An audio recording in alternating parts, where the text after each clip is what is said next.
All right, let's talk about one of the most misunderstood and frankly, highest stakes parts of any family law case, the expert witness.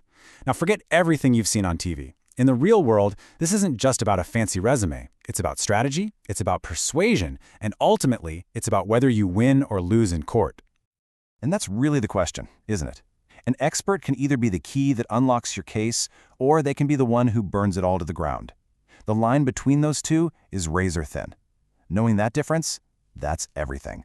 So let's start with what an expert really is. So first things first, we got to totally reframe how you think about an expert. We're not just talking about some smart person with a PhD. We're talking about their true strategic purpose in that courtroom. It is so much more than just testimony. It's a calculated strategic move. Okay, this right here gets to the absolute heart of it.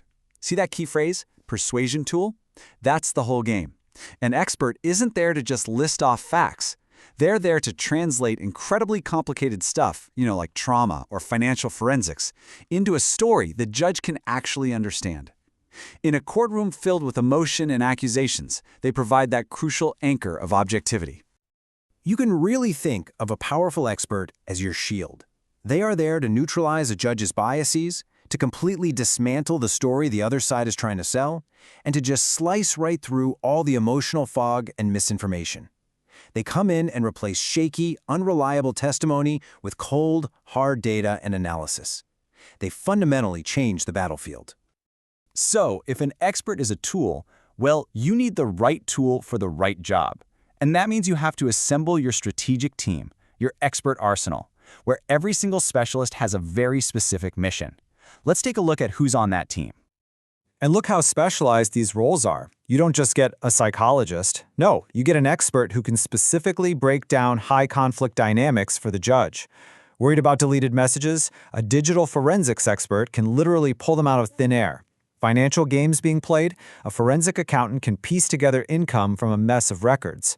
And this one is so important. A coercive control expert can show the judge patterns of abuse that don't leave physical marks but are incredibly damaging. Okay, but here's the catch. Finding and choosing this person, it's like walking through a minefield. Just because someone looks good on paper with all the right credentials does not mean they are the right choice. In fact, making the wrong choice here can be absolutely catastrophic for your case. This is where you have to be so careful. I mean, obviously, you want the genuine expert, but you have to watch out for these other characters. You've got the advocacy expert who always seems to have the same opinion. You've got the hired gun, the most infamous one, who will literally say anything for a paycheck and gets torn to shreds on the stand. But you know what? The paper expert, that one might be the most dangerous trap of all. They look perfect, their resume is a mile long, but the second they face pressure in court, they just crumble, and they take your whole case down with them. And this is the secret reason why finding a truly great expert is so incredibly hard. The best people in their fields? A lot of them say no. And why wouldn't they? The system can be absolutely brutal. They're looking at potential retaliation from the court, harassment from the other side, a huge time commitment that they can't even bill for, and not to mention the risk of having their entire professional reputation publicly attacked. It's a high-stress, high-risk gig that a lot of top pros just want nothing to do with. So let's say you do it. You find a great expert and they agree to testify. Well, their job has only just begun, because now they have to survive the gauntlet, cross-examination. And let me be clear, this is not a friendly chat. It's a battle, and it's specifically designed to dismantle their credibility piece by piece.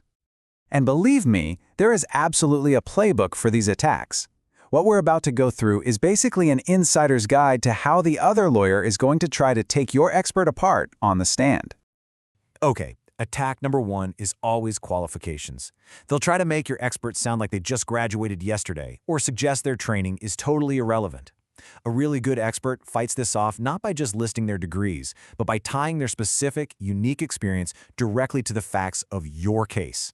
They make themselves the undeniable authority on this family right now. Now, this next attack is way more sophisticated. They go after the methodology. See, if the other lawyer can convince the judge that the expert's process was flawed, then all of their conclusions just collapse like a house of cards.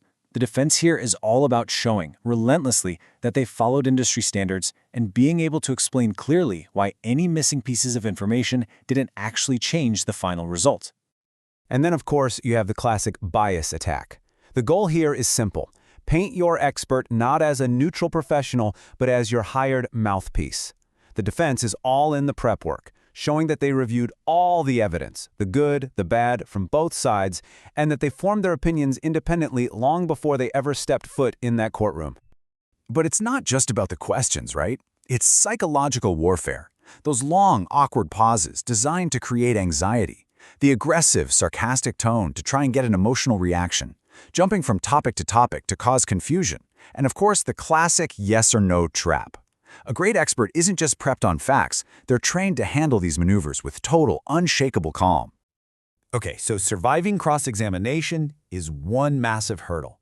But the final boss is the judge. The entire point of having an expert is to persuade the one person making the decisions. And believe it or not, this is where so many brilliant experts completely fail. And here's the tough pill to swallow. A judge can just ignore everything your expert says. And it happens. It happens when an expert seems arrogant, or when they speak in such dense academic jargon that the judge has no idea what they're talking about. It happens when they get defensive and disorganized on the stand. This just proves that an expert's personality and their communication style are every bit as important as their credentials. So it all boils down to this contrast, right here. An effective expert is an asset. They are calm, they are clear, and they make complicated things simple. They are a confident teacher. A liability, on the other hand, is defensive, uses confusing jargon, and just looks nervous and disorganized. This checklist, this is your acid test. You need an educator in that witness chair, not just an academic. And this quote, man, it just nails it. The goal isn't just to find someone smart. The goal is to find a strategic educator, a specialist in the art of persuasion who is also tough enough to stand up to the most hostile environment there is and still clearly communicate the truth. So that leaves us with the one question that cuts through everything else. Don't just get dazzled by a long resume. You have to ask the tougher question. Are they truly ready for court? Are they a strategic asset who can persuade a judge? Or are they just a paper expert who's about to become a liability? In family court, the answer to that question could make all the difference in the world.